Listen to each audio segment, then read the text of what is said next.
Hey, good morning. Yes, it is. It is Thursday, the 21st of August. Almost to September, boys and girls. Yes, we have females that watch the channel too. Greatly appreciated. Today, I thought we'd talk about why line item pricing and stuff on your invoice or your repair slip that you do is important, and why you're probably leaving money on the table. And I'll explain more, so hang tight.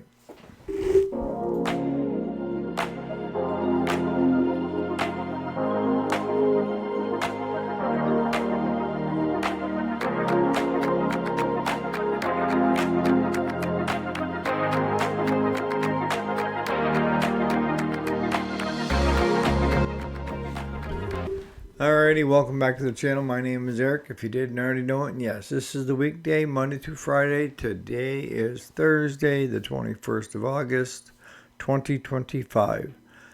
So, what am I talking about when I talk about line item and when I talk about leaving money on the table?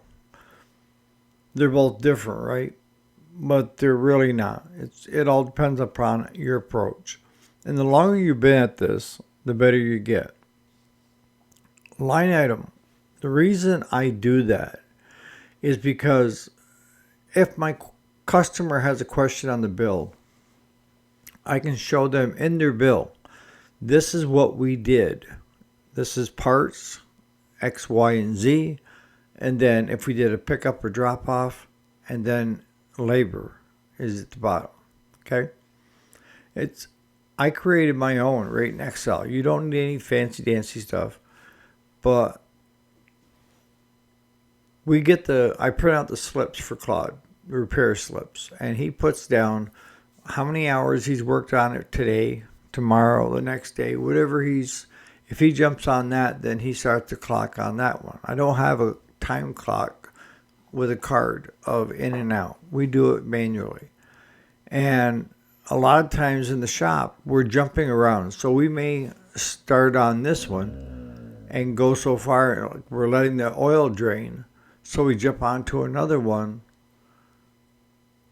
So we're not really spending like a whole hour, that hour waiting for that oil to drain. We're doing other stuff as well. And that has to figure in somewhere. But the most important part of line item pricing and stuff is, and I know line item pricing is different to everybody, but I'm trying to explain my definition of it. And that is, if you put in for 2 quarts of oil, put down 2 quarts, so much quart, that's what it costs. A lot of people will put down oil change, and they'll figure in the oil filter, the oil, and put that price. And that price now is a bigger price, right? Had you put it down, oil filter is this cost. Oil is this cost. You've broken it down even further. Now, granted, probably half of your customers care less, and they're just going to toss that bill the minute they pay it, right? But for those ones that kind of get sticker shock when the bill comes due, when they get home, they can at least go through it and they can show a friend that maybe is a mechanic or has mechanical skills or business skills and looks at it and says, no, they did really good by you. Because here's the breakdown. These things do cost money. And the more things these guys have to do for you in parts and labor, it's going to add up. See, a lot of times my customers don't even hardly look at the bill when they're standing in front of me, but I know they are, because I get friends of mine say, yeah, they showed me the bill. So I know that they're looking at the bill when they go home.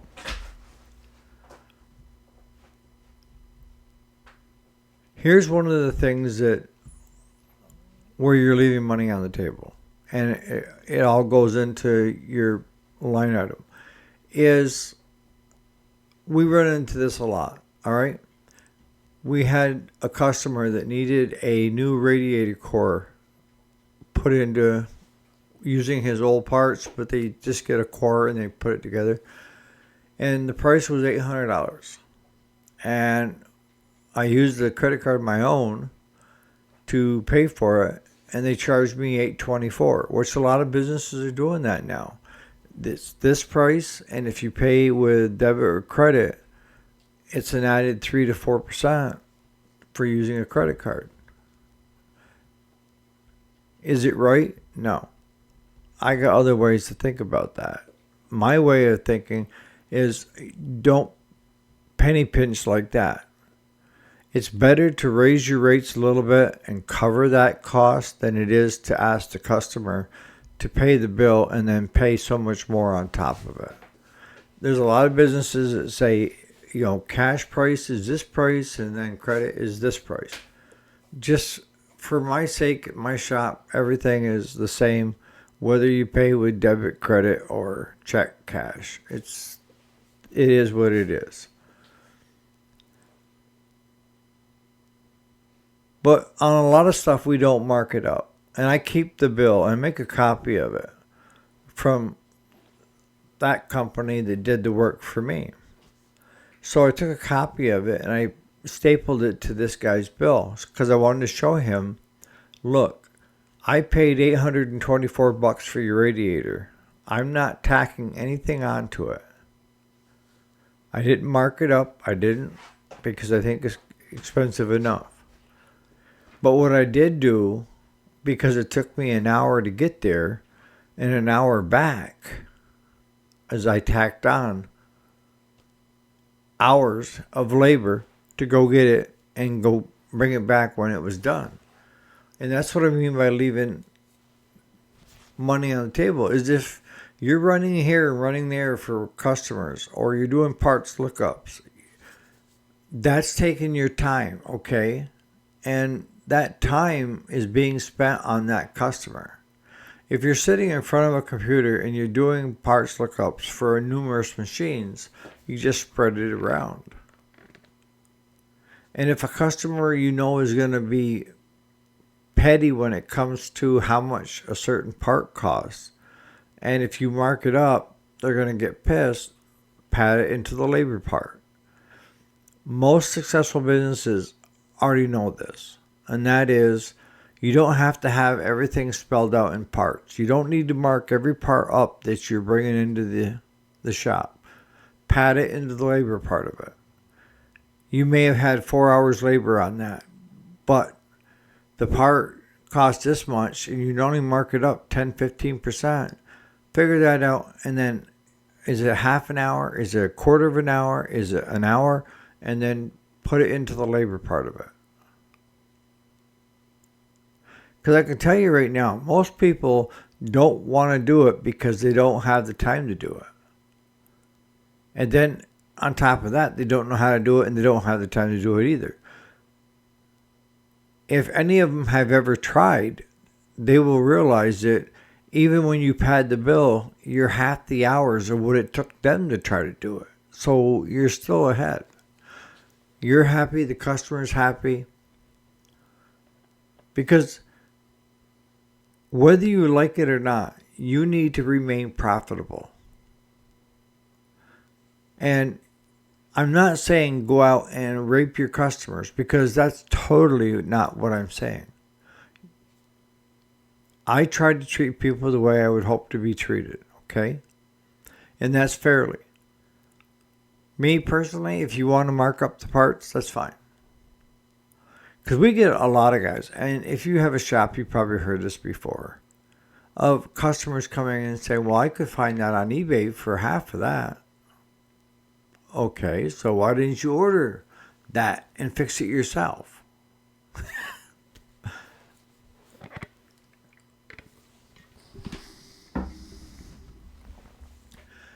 Now, if you are getting the parts off from eBay and you're doubling or tripling the price, that could backfire if your customer has any tech savvy.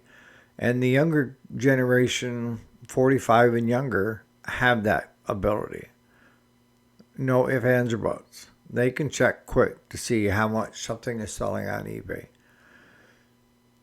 And there is a way to tell the difference between the Chinese and the OEMs, because the OEMs usually have the dotted type markings on it and the Chinese have nothing on it.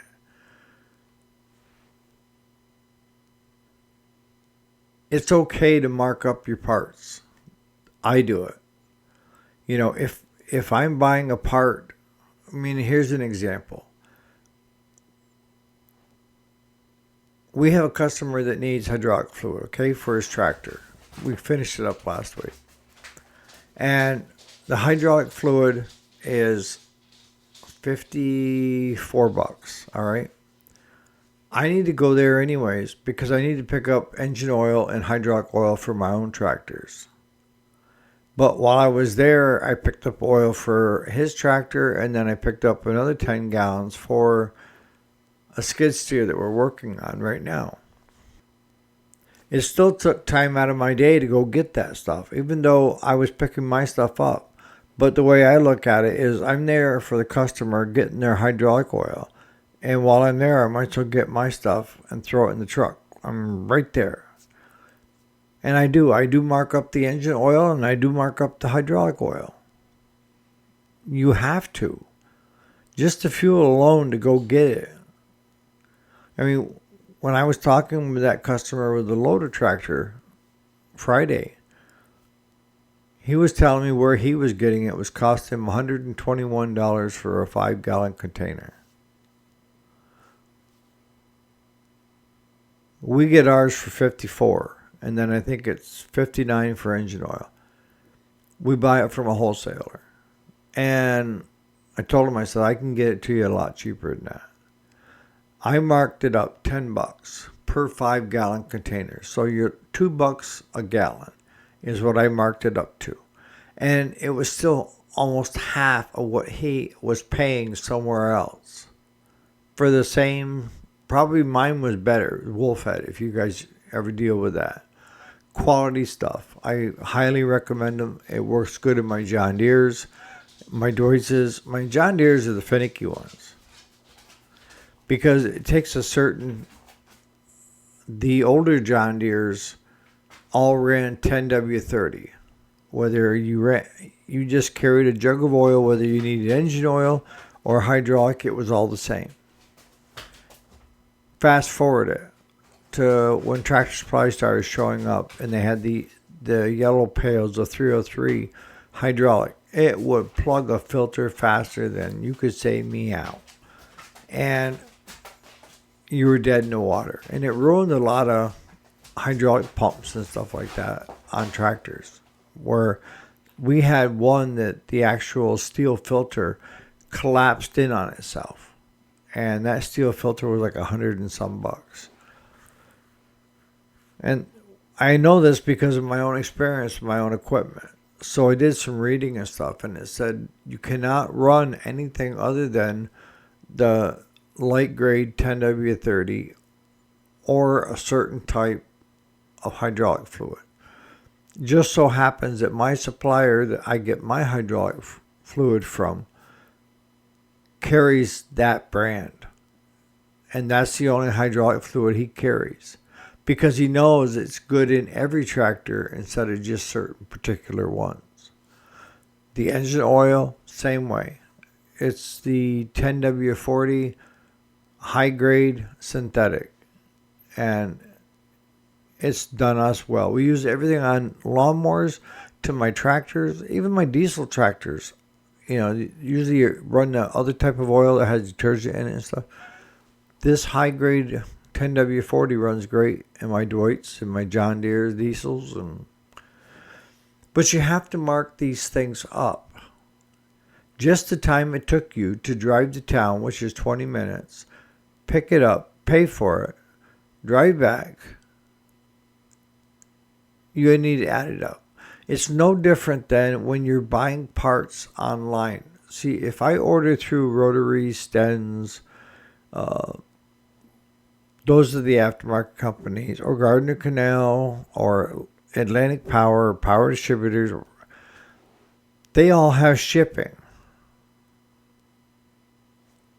They charge you shipping to ship the product to you. And my tendency of what I try to do is I give my customer a choice. How soon do you want your mower?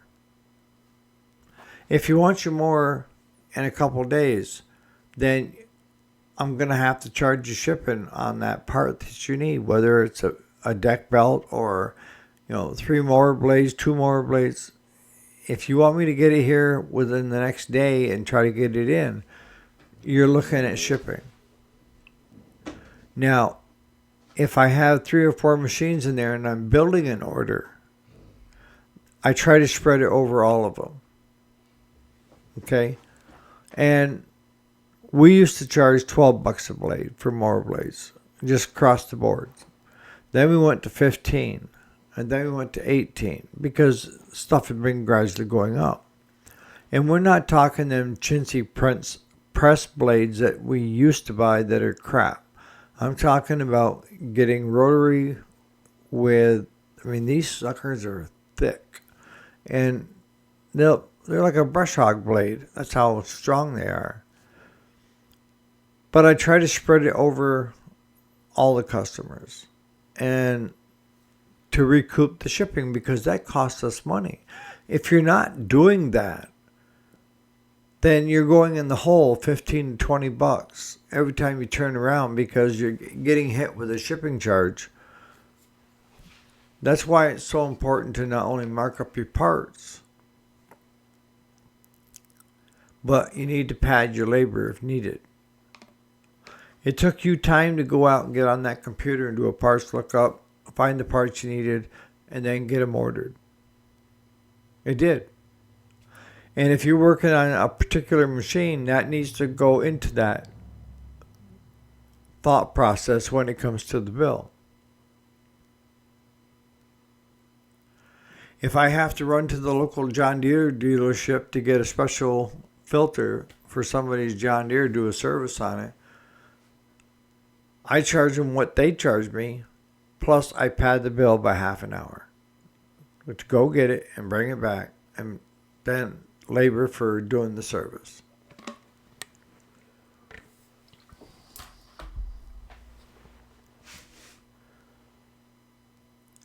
You can't work for free. Why is it so important for you to be profitable?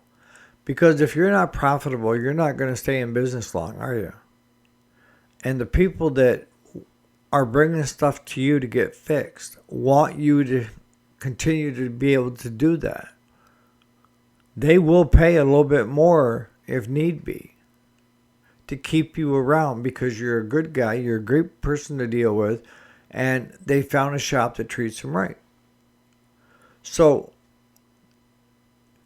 it's like the hourly rate that you charge. I've heard some say, well, you need to jump it up like real fast. And I don't believe in that because it's even with my massage therapist that I go to once a month. I can remember when I first started, 4 or 5 years ago, it was like $60 for an hour. And then she jumped it up to $80 last year, or year 4. And that's where it still is. She said it was due to inflation. What the hell has inflation got to do with massage? Maybe what she's paying out at the grocery store and everything else, yeah. But we didn't jump our hourly rate up because of inflation. We didn't. If you're going to move your hourly rate, I recommend that you do it in small increments over time. Like from fall to spring, that's a good time to jump it up $5 or $10. Don't get too crazy with it. If you are swamped with work, that means you're too cheap. It is. And you're leaving money on the table. You are. Most shop owners that I know of, when I sit down and I listen to them, they're not taking into account everything they're doing during the day. They start the clock on a machine the minute they put a wrench on it. And when they stop putting a wrench on it, they stop the clock. Because they don't want to screw the customer. And I'm not any different. But if I'm turning a wrench on that lawnmower and I have to stop because I have to go out front into my office and do a parts lookup, find the part that I need, get that part ordered, get it coming, I figure that time in. And if Claude's working on something and he's turning a wrench and he tells me he needs this, this, and this, I'll go out, write down the model number of it, go back in, put it on the computer, look up the parts, get the parts ordered. I figure that in on the bill. I will tack 20 minutes onto that person's bill that I spent out front. I don't sit out there and just look pretty. I'm usually very busy. So, I'm doing something, and I should get paid for the shop to do what I'm doing as well. And that's where I see a lot of independent single shop owners that they are wearing all the hats, not just part of the hats. That's where it's nice to have two guys, but it's hard to make sure you got enough money coming in. But you only have, you're the guy wearing all the hats. So that means you have to physically stop, wash your hands, go out and get on the computer, look up all the parts that you need, get them ordered, go back out, put your gloves back on, and start the next project. Yet most of them, the minute they stop laying a wrench on that machine and they go out front until they come all the way back to start on another one, they don't take that into account that they should be charging for that. My question is, why not? You're still working on that customer's machine, whether it's physically with a wrench or online tracking down the correct parts that you need. Your time is valuable. Your time is worth money. If you weren't out front working on the computer trying to get that parts ordered, you could have been on somebody else's, right? That's where it's nice for two guys, because I'm the IT side guy, Claude's the mechanical side guy, and we work together well. I can find any part out there. I just had a customers show up here yesterday that they needed a switch for a Generac generator, and it had been discontinued under Generac. And they looked high and low, and their son was pretty computer savvy and had bought a couple online, and they didn't even match up. So they give me a call, and they're like, Eric, is there anything you can do about this? I didn't even need to look the part number up because I knew that Generac and Briggs carried the same switch. So I simply said, yeah, I can get it for you. And I got it. And they said they looked everywhere, and they had other shops looking everywhere to try to find that switch. If you're in the business of where you're looking at parts a lot, and when you're selling a lot of parts, and you know what parts are being used, those things are like wisdom, right? I knew that switch, Briggs carried the same one. Had almost the same part number except for a different letter at the end. So they were thrilled yesterday when I showed them the switch. She even brought her old switch in a Ziploc baggie to make sure it was the right one. And they were thrilled that I found it because Generac had discontinued that switch. And they went to a more beefier switch is what they did. As I explained to them, we could have put a toggle switch on it too, just an on and off. That's all it does. 2-prong. Don't leave money on the table. You need to get paid for the time you're at your shop. Somebody needs to be paying your way. If you're sitting around drinking coffee most of the day, no, do not tack on that to your customer because you're on a siesta or hiesta or whatever you want to call it. I'm talking about if you're physically doing something that pertains to a customer, you need to be billing for it. If you're running for parts for a customer, you need to charge your time, your fuel, and wear and tear on your trucks and stuff like that. Somebody needs to pay for that. You shouldn't have to pay for it. And a lot of shop owners say, I just do it as convenience for my customers. That's great. But they need to keep you around. And if you're not keeping track of your finances, It's the little shit that will kill you. It's not the big stuff. It's the stuff that you're not looking at. If you're making a profit now and you're doing well and doing well at whatever you're doing, that's great. But if you're struggling and you're trying to figure out why you're not making any kind of a profit, these are the things to look at. And that is, are you putting down the actual time that you're working on something? And that means running for parts. And are you marking up parts? And are you marking up like fluids, like hydraulic fluid, engine oil? Because if not, you should. And if you think the customer is going to have a heart attack over marking the oil or hydraulic engine oil up a little bit, pat it into the labor bill. And the time you went to get it and get back, pat it into the labor bill. The only other option I see is to send the customer after it. But that looks kind of shoddy too, doesn't it? Asking your customer to run here and run there to get the stuff that they need so they can fix your machine, their machine.